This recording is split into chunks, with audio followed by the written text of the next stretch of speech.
Okay, so it is the big day. We're going to bake some bread today. These are the ingredients.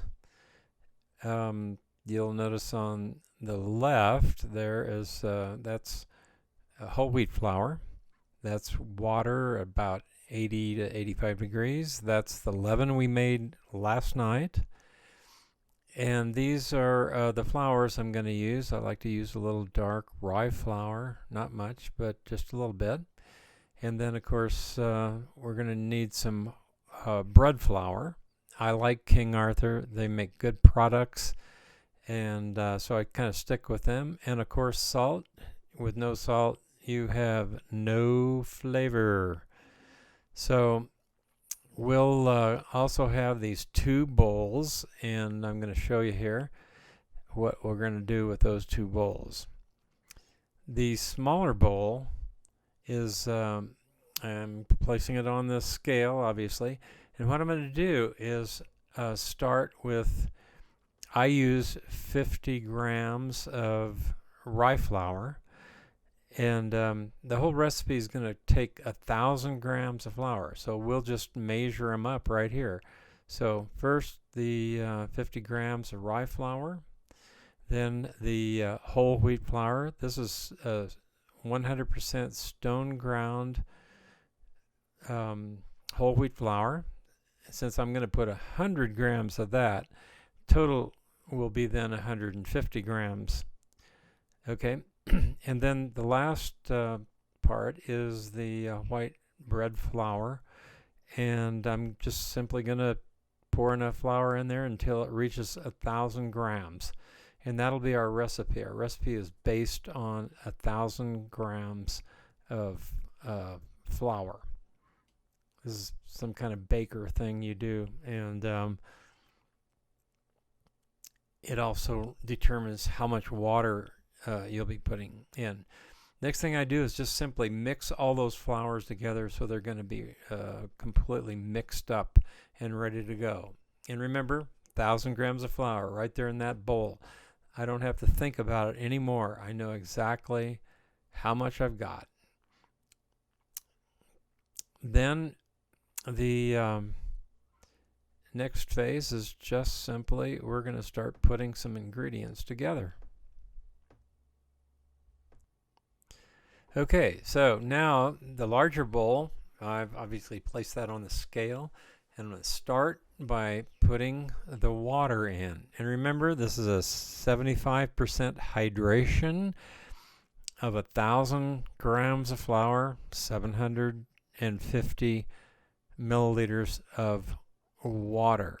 Now, I start out with 700 and then save back 50 grams of water just simply for the mixing of the salt. You'll see how this all comes out. Okay, next then, our lovely leaven that we mixed up last night. Okay, so now we're going to add the leaven that we made last night, and this recipe asks for 200 grams of leaven. Okay, so we're going to add that to the water, and I just simply measure it up here.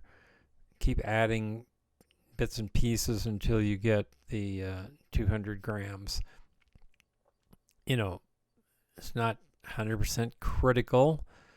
If you miss it by a gram or two, who will know? Okay, then next we'll just simply mix that leaven up in the water. And I like to do this by hand, and I don't know, it's kind of fun, really. You can see how the leaven is actually floating in the water, which proves that the leaven is mature and ready to go. And now we're ready for the flour to be added, so that's what's next.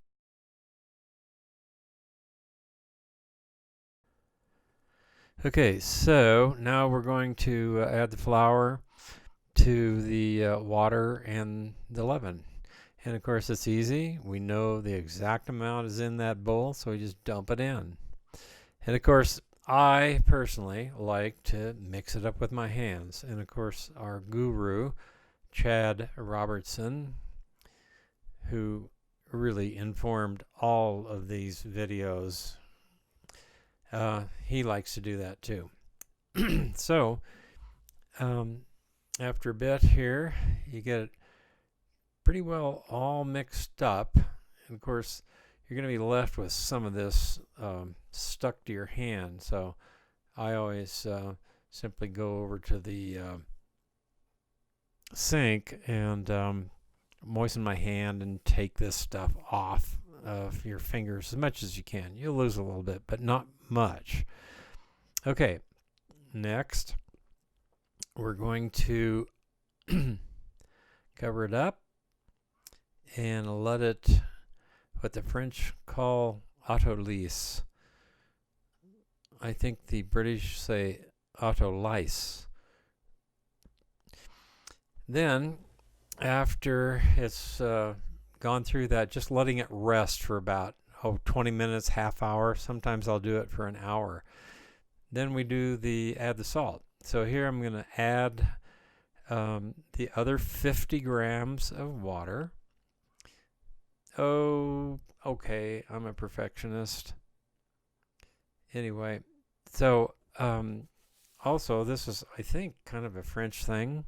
You add the salt after the flour and the leaven and the water have been mixed and given it a chance for the flour to absorb the water. And that, it's arbitrary, but half hour, something like that. Then you remember we put 700 grams of water, and we said we were going to use 75% hydration. So this is where the other 50 comes in. And now I'm going to add the salt, and I kind of tend to go around 24, 25 grams, something like that. So then next you bring your dough out of the wherever you're keeping it. I kind of tend to let my dough sit in the oven, with just the oven light on. It keeps things warm, and it kind of tends to keep the dough at a temperature where it'll develop faster. So at this point, we're going to stir up the salt with the water mixture, dump that in, and yeah, you guessed it, mix it up with your hands. It's so much fun. Anyway, this time it won't be quite as, adhering to your hands. And because, just that time in the oven kind of helps the gluten start to develop. Okay, then at this point we're going to dump the dough into this nice bowl. I don't know, for me it's just a nice size.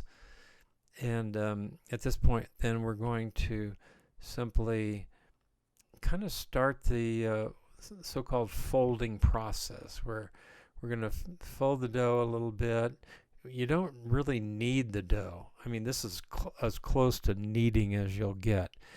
But I fold it a few times and cover it, and then put it back in the oven and let it sit for 30 minutes.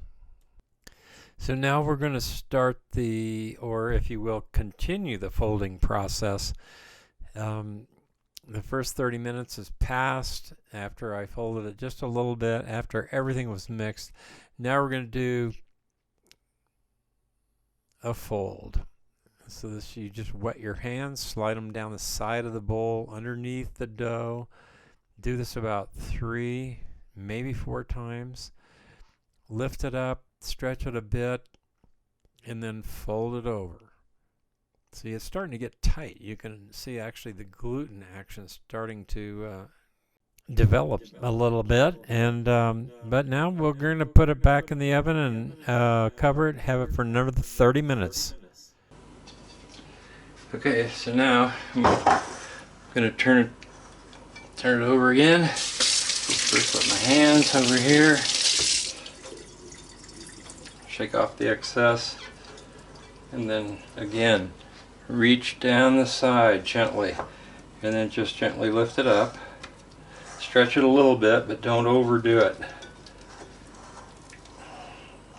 When we look at it next, it'll start looking definitely different. It's already looking different to me, but cool deal. Back in the oven. This is a still shot of dough that's been turned every 30 minutes for about 3 hours, a little more maybe. You can see that it's billowy looking. It's certainly different. And see this little bubble here. There's a bubble right above where it says bubble. And there are others too. So this dough is really ready to continue proceeding toward dumping it out, dividing it into 2 loaves, and starting to shape the loaves. So now we're going to just dump that dough out on the countertop. I've lightly floured it.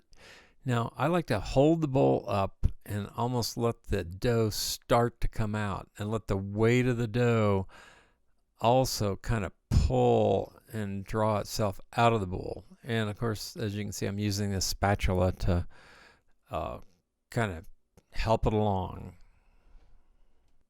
Next, I like to flour the top. Again, just a kind of a modest amount. I like to use this little fine mesh strainer. Next, we use this bench tool, and it's very handy. First, I kind of score that just to say, okay, that looks like it's about 50-50, and then just simply cut the loaf of dough, make that dough in half, and then scoop that up and flip it over.